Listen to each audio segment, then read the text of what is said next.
الحمد لله رب العالمين والعاقبة للمتقين ولا عدوان إلا على الظالمين وأشهد أن لا إله إلا الله وحده لا شريك له ولي الصالحين وأشهد أن محمدا عبده ورسوله وصفيه من خلقه وخليله سيد الأولين والآخرين اللهم صل عليه وعلى آله وصحبه ومن اتبعهم بإحسان إلى يوم الدين أما بعد. Mes chers frères et sœurs, aujourd'hui avec l'aide d'Allah Tabarak wa Ta'ala, on va vous parler d'une chose que tout le monde a connue dans sa vie et que certains, pendant que je suis en train de parler là, vivent cette chose. Cette chose-là a touché énormément de monde. Gouverneurs et gouvernés, riches et pauvres, le roi dans son royaume, l'emprisonné dans sa prison,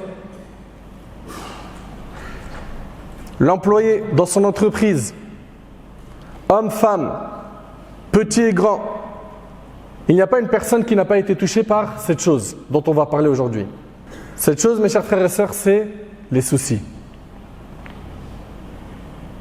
Al-Humum, les soucis. On en a déjà eu, on en a actuellement et on en aura. Et cette vie, elle n'est pas stable.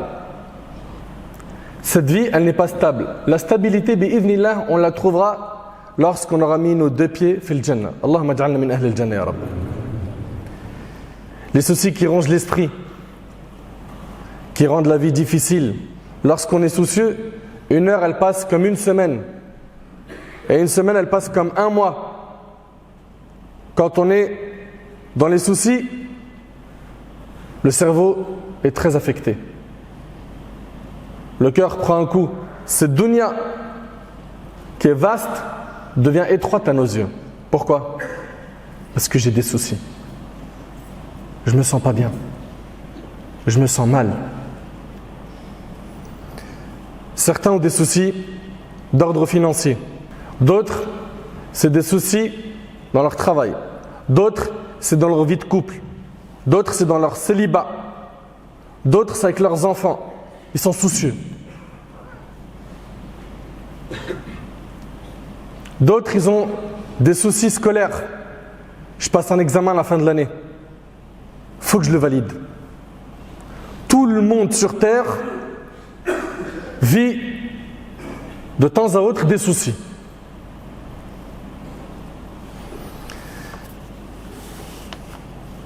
Et je le dis et je le répète, cette vie, elle n'est pas stable. Il faut que tu comprennes que si tu veux vivre une vie sans souci, ça, tu ne l'auras pas ici-bas. Même pour le pieux, même pour le croyant. Les soucis, Allah Tabarak wa Ta'ala va les envoyer à tout le monde afin d'éprouver les gens. Par le biais de ces soucis, certains vont perdre énormément de péchés. Ils vont gagner beaucoup de bonnes actions. Comprenez donc, mes chers frères et sœurs, que nous sommes dans une vie qui n'est pas stable. Et donc, toute personne clairvoyante doit faire le nécessaire. Pourquoi? Pour préparer l'autre vie, qu'elle est stable, confortable, éternelle. Elle a été préparée par le Seigneur des mondes comme récompense pour les pieux et les pieuses. Allahumma ja'alna minhum ya Rabb. C'est pour cela, subhanallah, que lorsque les gens entreront au paradis, regardez bien, ils vont dire quoi quand ils vont rentrer? وَقَالُوا الْحَمْدُ لِلَّهِ الَّذِي أَذْهَبَ عَنَّا الْحَزَنَ إِنَّ رَبَّنَا لَغَفُورٌ شَكُورٌ. Et ils diront, quand ils vont rentrer au paradis, louange à Allah qui a écarté de nous l'affliction. L'affliction, les tristesses profondes. Notre Seigneur est certes pardonneur et reconnaissant. الذي أحلنا دار المقامة من فضله لا يمسنا فيها نصب ولا يمسنا فيها لغوب. C'est lui qui nous a installés par sa grâce dans la demeure de la stabilité où nulle fatigue, nulle lassitude ne nous touche. La demeure de la stabilité, c'est pas celle-là. On s'est trompé. On a trop misé sur la vie d'ici-bas. Un tel, il court derrière le prestige. L'autre derrière la notoriété, l'autre derrière le grand rang social, derrière l'argent, etc. Vous vous êtes loupés. Vous vous êtes loupés. Ici sur terre, ton objectif premier doit être de gagner la satisfaction d'Allah tabarak wa ta'ala. Mes chers frères et sœurs, on a été touchés par des soucis, mais gardez en tête une chose, c'est qu'Allah tabarak wa ta'ala sait ce que tu vis. N'oublie pas qu'Allah tabarak wa ta'ala a la connaissance parfaite de toutes choses. N'oublie pas également qu'Allah est sage dans ses décisions. N'oublie pas qu'Allah tabarak wa ta'ala, il est Arhamur Rahimin, le plus miséricordieux des miséricordieux. Donc quand tu es touché par des soucis, comprends que ce n'est pas négatif pour le croyant. Pourquoi? Parce qu'avec ces soucis, Allah tabarak wa ta'ala, il pardonne des péchés. Avec ces soucis, Allah tabarak wa ta'ala, il augmente les bonnes actions de ses serviteurs. Le prophète alayhi salatu wassalam, dans le hadith d'Abi Hurayra, a dit: tout ce qui touche le croyant comme fatigue, comme maladie, comme souci, comme tristesse, comme gêne, comme angoisse, même une épine qui le pique est une expiation d'Allah de ses péchés. Ces soucis que tu as font, par la grâce d'Allah, que tu perds des péchés. Tu arrives à imaginer un peu, subhanallah, tu es soucieux, tu es mahmoum, tu es triste. Il y a des péchés qui partent. Il y a des péchés qui partent. Et combien de fois on a vu des soucis, des épreuves qui finalement ont été un grand bien pour la personne, qui l'ont forgé, qui lui ont appris à se prendre en main. Après la difficulté, il a vu la facilité, la délivrance de la part de son Seigneur Azza wa Jal. Allah tabarak wa ta'ala, il dit: wa asa an takrahu shay'an wa huwa khayrun lakum wa asa an tuhibbu shay'an wa huwa sharrun lakum wallahu ya'lamu wa antum la ta'lamun. Il se peut que vous ayez de l'aversion pour une chose alors qu'elle est un bien pour vous.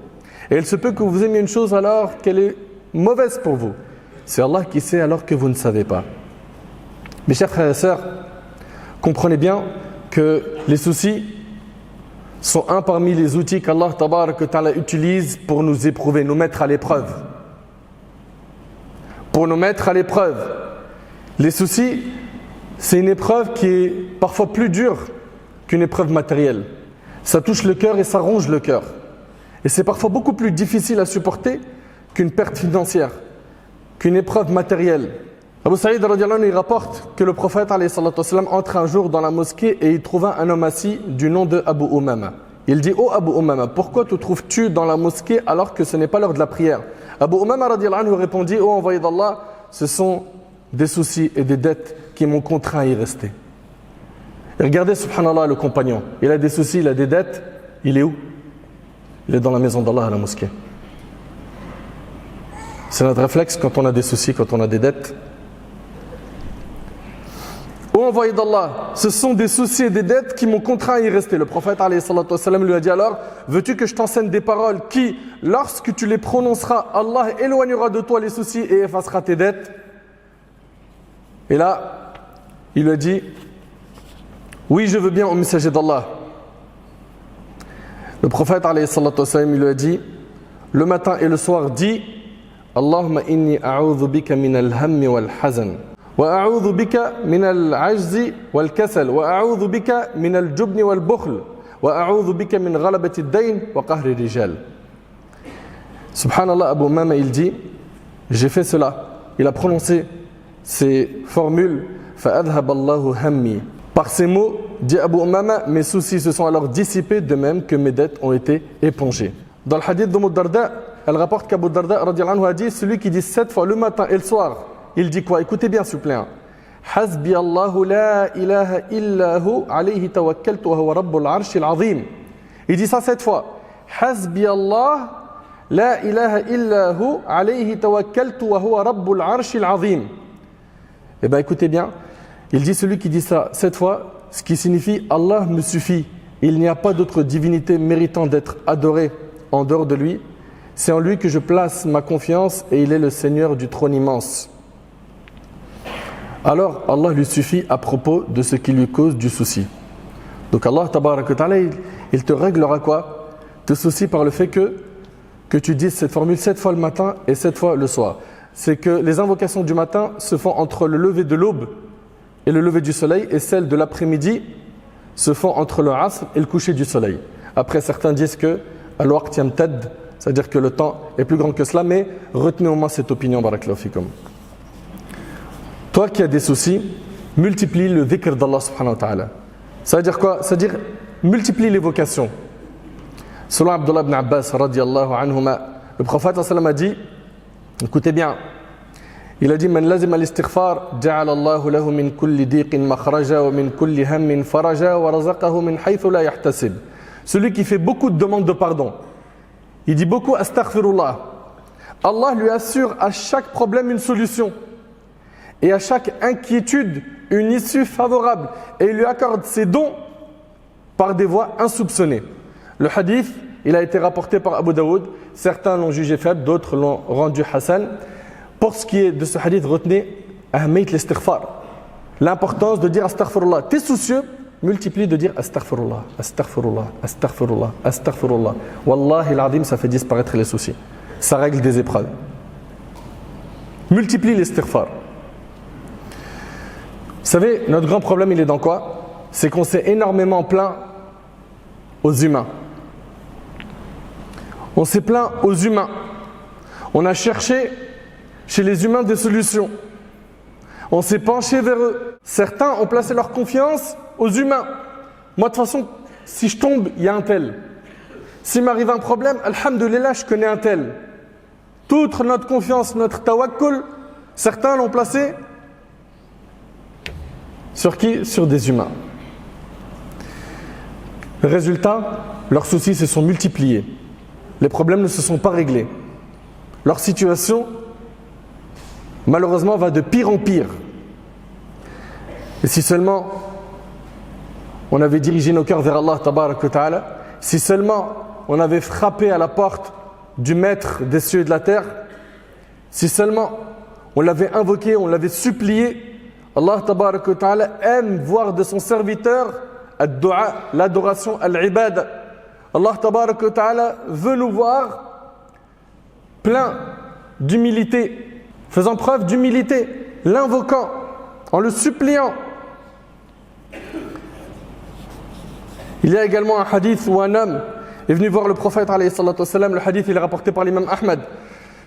Et il lui a dit: est-ce que je dédie mes invocations à prier sur toi?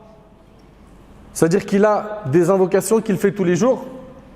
Et il lui a dit: je dédie mes invocations à prier sur toi. À dire Allahumma salli wa sallim ala nabina Muhammad. D'accord? Allahumma salli wa sallim ala nabina Muhammad.